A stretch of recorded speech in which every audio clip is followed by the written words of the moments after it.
What we have seen over the years in Nollywood, are they equitable storytelling? The Igbo man is the trader, is the businessman. The Yoruba man is 419, and then the Hausa man is the mugu. After small brouhaha, I learned that's my father. Rain started for me. I was drenched from my head to my toe. You must create stories that are balanced. You see a girl, she's flaunting Gucci bag, LV shoes, blah, blah, blah. Please, what comes to your mind? Shout. My name is Biodun Stephen. I'm a writer, producer, director.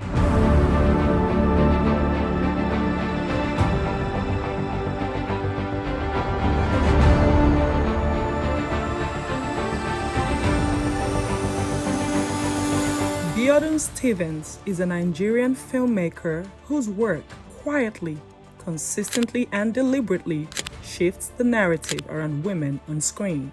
In an industry where gender stereotypes have long shaped character arcs and screen time, her films offer something different. Women with interior lives, ambition, contradictions, humor, and authority.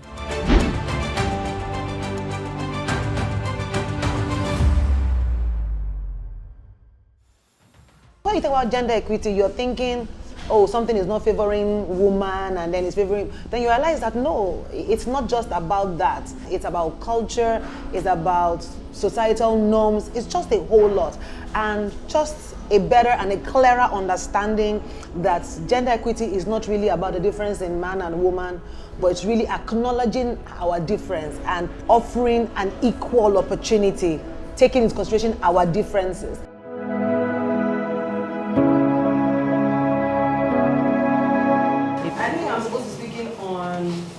The formula for storytelling. Yesterday when there was a video of Daddy's face, when they asked him if your 16-year-old daughter gets pregnant, he said, she will abort it. And people are coming for him. But you see, because of what I know now and the way I think now, there are like 3 dimensions to that argument. She's 16! Yes. If the boy that is also 16, and please, so parents are 16, what do they know? They are babies. So I'm not saying I'm endorsing it, but I'm saying that I'm understanding why. And that is really what formed how I then take stories. Take something in a simple form, ask why, and explore the why. Okay. Always. Many times I'm inspired by my own life, my own journey, you know, and you know, sometimes when it comes to like real life situations, people have said, oh, this reaction you're giving is not natural. And I'm like, but it is rational. It doesn't have to be natural, but it is rational. Because everybody must win last time. Yes. And if I break down and shatter, we do nothing. So that for me is how, you know, I try to tell stories. I just take a very simple story, look for people that I can relate to, and build this character. If I use an example of a film like Breaded Life, right? When I was younger, my mother had a shop in Agege Market. And in Agege Market, there was this bakery. The children of the owner. We eventually became friends. 2 families. We had a family friends that were very well off. They had opportunity to be great. Because the money was not a problem. So you can travel, you can do whatever. But I saw that those kids, they didn't do anything with their lives. Then I go to this, so these were like rich posh kids. Then in Agege, these my bakery people were the rich, trenches kids who could also, I mean, literally, I bought my first pair of jeans when I was 14 and a half, and I took my mother's money for a period of 6 months to gather down money and buy jeans. So these girls already wearing, not designer, shop on my body, but jeans. You know, all the body top. I couldn't dream of those things. It's down. It's very American gown that I used to wear. So, but you see, all I had, thankful for my mother, I had really good education. She really invested in my education. So, the only thing I had is English. If I speak it, I don't even speak it well again. If I speak it that time, you would think I just called. That's all I had. So, you know, and I looked at, so years has passed. What I'm saying is, these kids had, both of these children had opportunities that I didn't have. I lost my mother when I was in my year 1. So I didn't have them, but my vision didn't stop. For some reason, these kids didn't, this one did not continue. They just assumed that Daddy's bakery is going to be there, you know, forever. Business will be booming. No, but the bread business has morphed into other things, you know. So you have to get with that program for the other people to develop their dad, so the source of income. And that really was how I created Breaded Life. So I went back to my friend's bakery to go and shoot that scene as an ode to remind me of my journey. To remind me that I've come thus far. And these children had everything, and they are still there. Wow. The story is that when I make a decision on the story, I can defend it because I'm not writing from a place of fiction. It's from a place of reality. I take one character, and that character I can flesh with so many people that I know. So for instance, Sister is Auntie Awa, my cleaner for the past 15 years, who comes clean my house, and I see how hard she works, and she has 2 children. I'm a producer, and this class is important to me because it teaches the basics of producing, you know, what is needed in the act of filmmaking, especially in telling gender equitable stories. Incorporating gender equitable stories is actually about dignifying our stories and dignifying our characters. It is important for us to see that our male characters are given a dignified process, a dignified natural storytelling process or narrative, and our women are exhibited the way that we are in our natural environments in the real world. Aside from getting to sit with really brilliant and super talented women, I also got to learn how to layer characters, you know, and then move away from, you know, the stereotype of characters as was portrayed in the presentations by our facilitators. So it's an eye-opener, it's very impactful, and I look forward to this going forward. Again, because of my background, my background had sort of pretty much influenced the way I reason. And so I've come to appreciate that, you know, even when things are supposed to be like this, it really shouldn't be like that. It's the conditioning that makes us think that a single mom cannot advance into marriage or have an happy ending, you know, it's conditioning. And so what I was trying to do with the film was tell a 4-part story from 4 different perspectives: the children, the mother, the father, and the wife. Her stories do not reduce women to background figures in someone else's journey. They position them at the center. Through films such as Picture Perfect, she explores the emotional complexity of modern relationships and the societal pressures women navigate while balancing love and ambition. In Breaded Life, she examines growth, humility, and responsibility under character-driven storytelling that resists one-dimensional portrayals. With projects like Sister and other television and film works, she continues to spotlight women as decision makers, professionals, caregivers, and change agents. Her storytelling is grounded in realism. The dialogue feels lived in. The conflicts are layered, the resolutions are thoughtful rather than simplistic.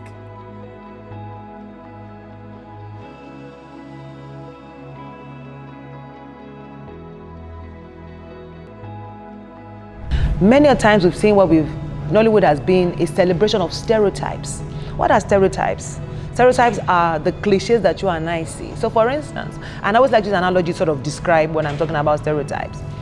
When you think about the Igbo man in terms of marriage, the Igbo man is the one that takes care of his wife. We have that.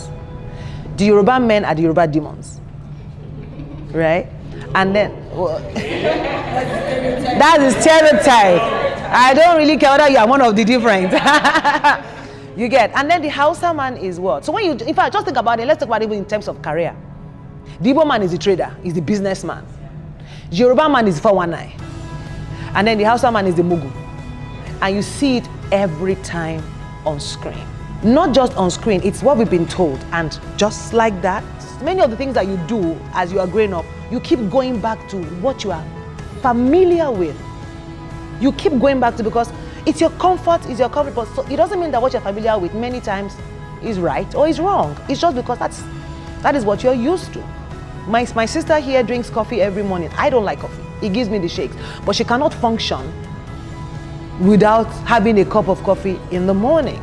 It's not that it's right or wrong. It's just, you know, it's like the British, how they drink tea. The British guy, when they are happy, they offer you tea.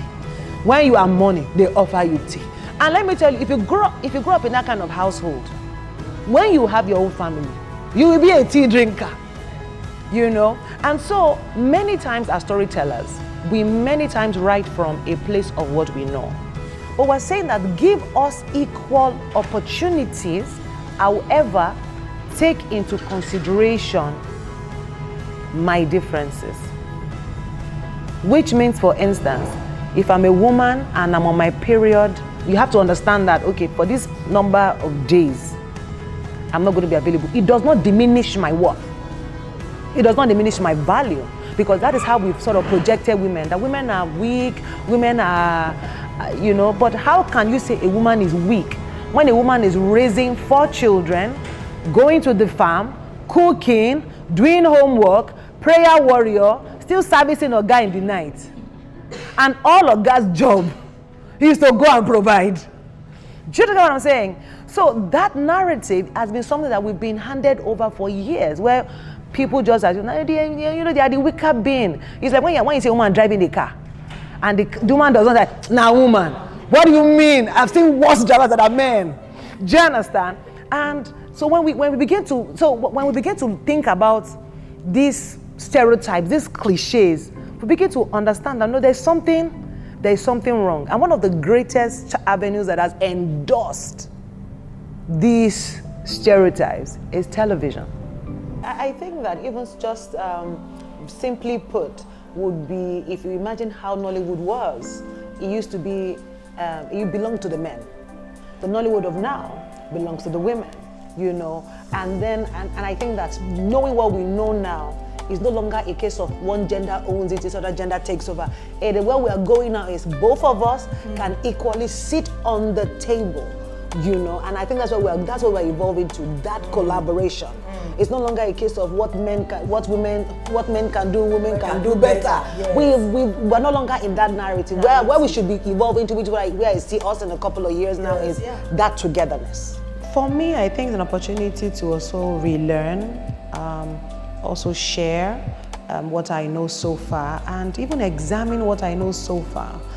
And more importantly, you know, demystify some of the myths, you know, about filmmaking, about female representation, and just really explore, you know, stereotypes that has permeated the industry, and how storytelling, you know, can reshape that and reinforce, you know, female representation in film. So hence why I think it's very important, particularly because we have a new crop of filmmakers and we need to begin to change, you know, how we tell stories. She challenges audiences to reconsider assumptions about gender roles, power, vulnerability, and leadership.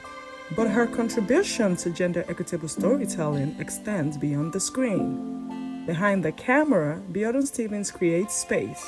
She mentors emerging filmmakers, both men and women, helping them develop their voices in an industry that can be difficult to access. She advocates for inclusive hiring practices and supports women stepping into directing, writing, and production roles, areas where representation has historically been limited. She also uses her platform to engage in conversations about fairness, visibility, and narrative ownership. By encouraging diverse perspectives in writers' rooms and on production sets, she strengthens the creative ecosystem itself. When you think about Patience Ozoko, how many of us have terrible mother-in-laws? I don't. But because we saw this so much on screen, people started praying that when I married, my mother-in-law should have died. And Eleni, you have already killed the person. Yes. In fact, for some people, it now became deal breaker. Is your mother still alive? I'm sorry, you cannot do. Because you've seen that over and over on the television. And Patience Ozoko has done a phenomenal job of being the wicked mother-in-law. But not all, you know, mother-in-laws are wicked. Not every short skirt wearing girl that likes to wear crop top, short skirt, do crazy hairdos is a prostitute.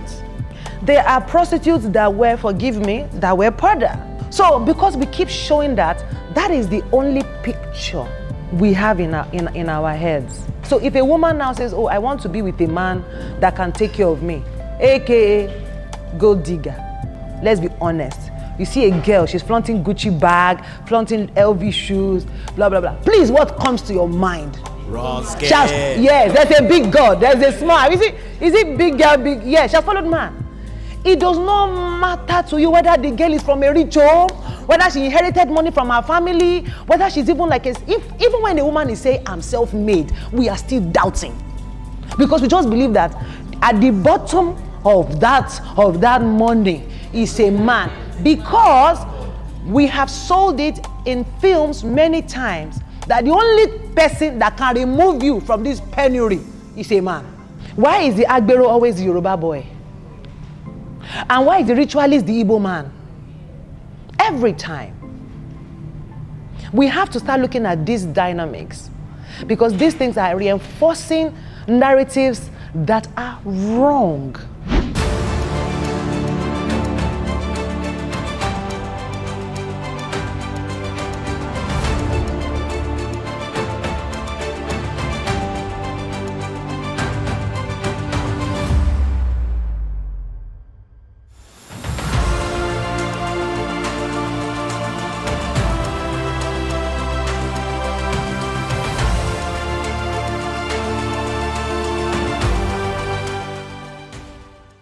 The entire project is about equitable gender storytelling and female representation. You know, Biodun happened to be a champion, and she felt that I was doing something and we should collaborate instead of just doing it by herself. So we started talking. To be honest, I'm just getting all the information. I think that one of the key things that we must do is that a lot of us, this industry was built out of pocket.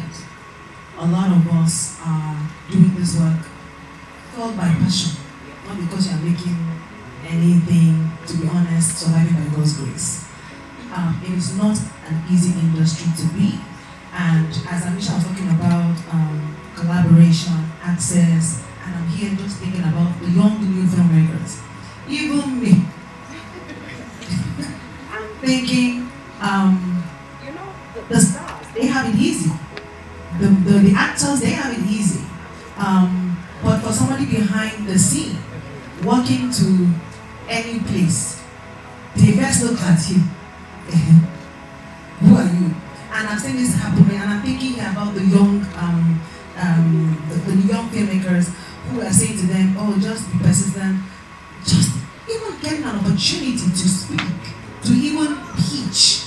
That's tough. That in itself is tough. Just for them to even listen.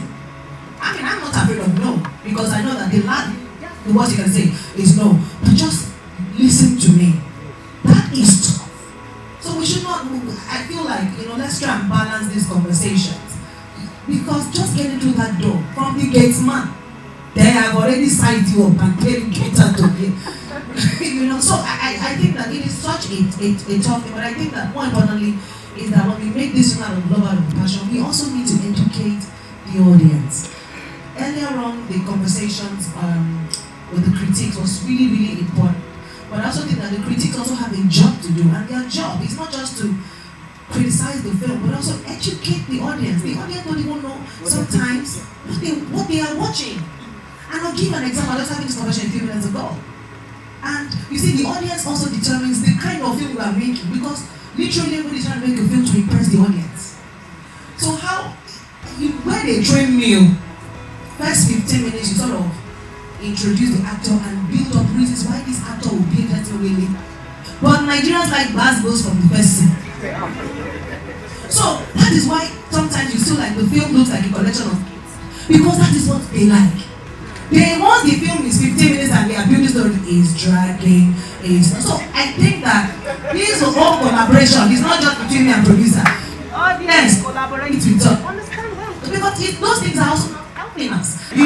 So as much as we complain about, audience are so quick to talk about Nollywood, the audience are also not helping us, because we are literally struggling to survive, and we're trying to give them what they want, which is why you see one producer today action film, tomorrow comedy, next tomorrow, because you are reading feedback and you're like, okay, this is what they want. Okay, they want this person. The house goes, fine.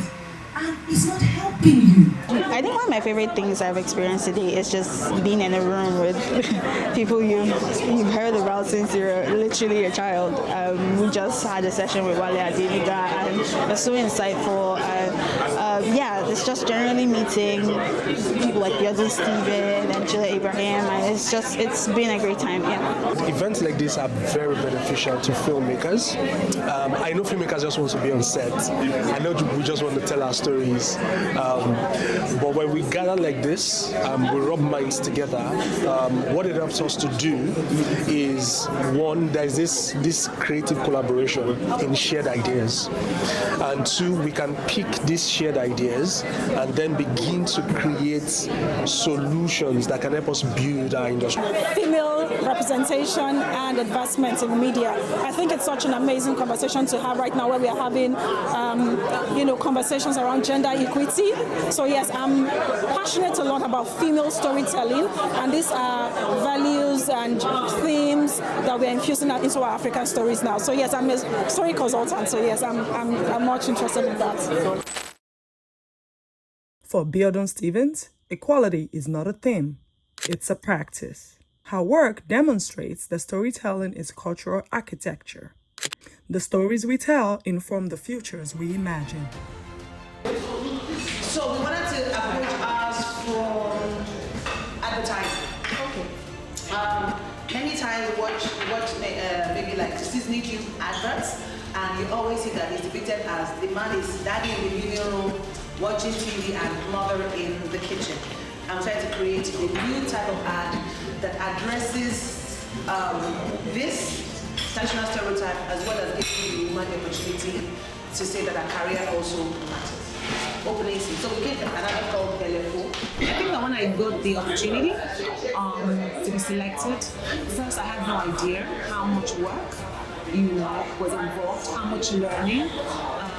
Just being a storyteller, understanding how I have to be more intentional, giving the narratives, the narrative change opportunities that are there. I feel responsible now with the kind of story that I'm telling, and how much work I need to put in, and how much intentionality. Also, just beyond filmmaker, seeing my work as a change. So for me, being a champion is very, very daunting. But I'm learning, and I'm soaking in all the knowledge, all the conversations. Yeah. When women are portrayed with depth, dignity, and agency, society shifts meaningfully. Through intentional narratives, industry leadership, and sustained advocacy, Biodun Stevens advances a more balanced, more truthful representation of the genders. This is why Biodun Stevens is our champion.